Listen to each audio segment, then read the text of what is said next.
Hello again, and welcome to Chapter 18 of my Balsa USA SPAD 13 build. This chapter will look at the wing installation and final rigging, also engine installation details. The following pictures will show installation and the final outcome. Following these photos, there will be some short videos outlining some more details about the wing installation. After these videos, I will have some photos of the final engine installation. Hello, and welcome to my shop once again. The last few days have been fairly hectic. I've spent a lot of time on the model. It seems like the closer I get, I think the faster or the more time I want to put onto it. I want to see the end result. So I've got a lot accomplished. I just wanted to share it with you. So here we go. I did have to make a modification to my bottom wing attachment brackets. I found the original ones, they didn't come out on the wing far enough, and it created a problem when I was trying to attach the bolts, the hold down bolts. So I made some new ones, and they seem to be working out quite well. The other thing that I talked about was the bungee cords for the suspension on the undercarriage, and I had 2 on there. That was woefully inadequate. So basically I have 4, which holds the aircraft basically without sinking, but it still has some suspension action. So I think I'll stick with that, see how it works out in the field. Of course, the coup de grace, or I guess you would call it the finishing touches, is the final application to getting the wings installed, getting the interplane struts along with the rigging wires. Everything is together now. I opted to go with stainless steel wires, and rather than a elastic type cord, which I think was the recommendation. I just kind of like the looks better, and actually, let's see, yeah, it even sounds better. So one thing I did do is I duplicated the rigging wire setup that the full-size SPAD had, and as you can see, there's 2 wires going from the top to the bottom, whereas only a single wire going from the bottom to the top. And the reason for that would be the negative G's and positive G's. Positive G's would be something they would pull more often, and the 2 wires would give you a little more security. At least that's my take onto it. Not 100% sure on that. I made the rigging wires up out of coated stainless steel braided line, and I like using that stuff. It doesn't seem to be as unwieldy as some of the other stuff. I also, on the inner plane strut here, as you can see, the attachment points, or swivel points if you will, I just made those out of some brass stock that I had.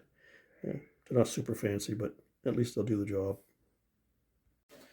There was 2 things I wanted to accomplish by basically making the wings 3 pieces. Obviously, the first one is so that transportation, I can separate the wings, and it makes them much narrower. I just have to deal with the fuselage, and the tail feathers are fairly narrow. However, there was another thing too, because the setup of a biplane is, I have another one, and it takes a lot of time. I have flying wires as well, the brace wires, as long as the struts. So it's a fairly lengthy process. So in this case, I thought maybe I could do something a little bit differently. So I designed my interplane struts and my brace wires so that they will actually hold the 2 wings, top and bottom, together, and they can be slipped off as one piece. Now I think there is some ARFs out there, or kits maybe, that have that feature, but this one didn't. So I had to plan that into the overall package, and I'm pretty pleased with the way it came out. I'm going to show you just exactly how it works, and hopefully you'll maybe want to attempt this for your own particular SPAD. So the wings are joined on the cabane struts by 2 bolts.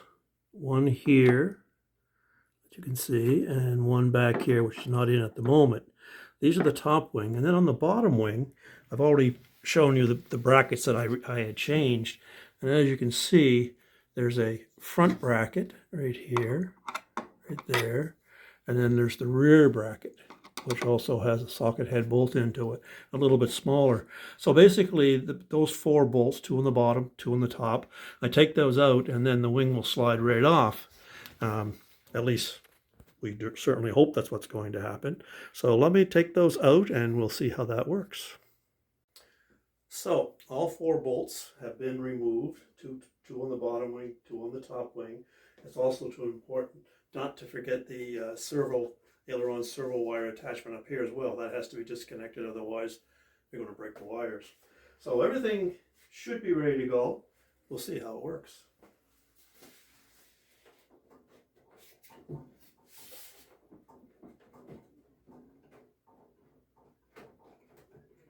Now it is new and it's fairly tight, and I assume as it gets a little bit older, this will get a little bit better. So here's the servo wire coming out now.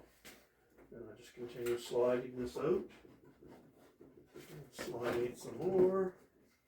We're almost there. And there it is. The wing completely secure and ready to go back on.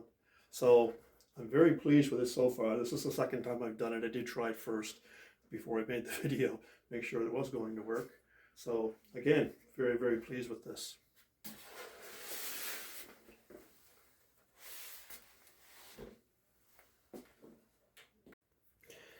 Now the plan is to transport the wings basically in this position, the leading edge down.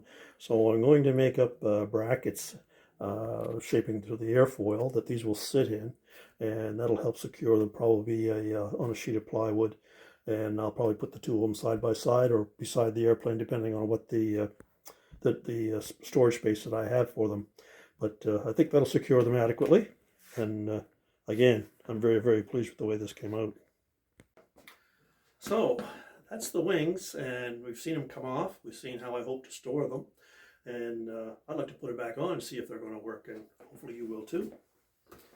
So very carefully picking these things up, as they're solid, but it's an airplane. Everything's a little bit fragile. And the other thing is you have to see where these are going to go. One thing you'll notice is one of these spars is actually a little bit longer than the other one. So you only need to get one on and lined up, and then push it on, and now you got a good start onto it. And it's just a simple matter of lining up the second one, if you can see it. There it is, there it is. Okay, let's see how this works out in practice. And of course, you can't forget the servo wire. Feed that through the hole into the center wing where you'll be able to make the attachment. And away we go. Oh, guess that didn't go all the way through. Nope. Slide that out again.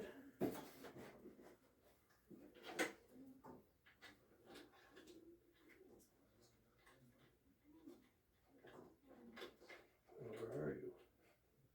There we are. Okay, now we slide it on.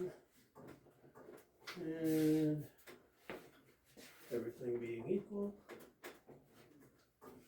a little bit of playing with it, and there we go.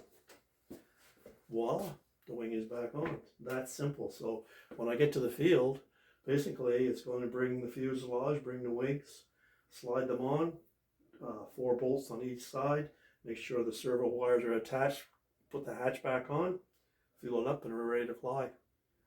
Hopefully that will make it easier to use, and if it's easier to use, I'll fly it more often. Let me know what you think. Here are some pictures of the engine installation. This is the final installation, and everything is now secured.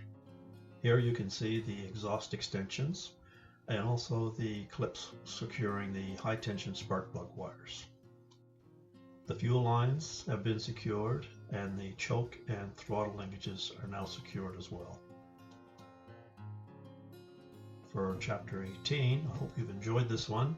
It looks like we're probably only going to be one more before the maiden flight, and my next one is going to deal with the balancing using the Vanessa rig to find the proper CG. Have a great one, guys. Thanks.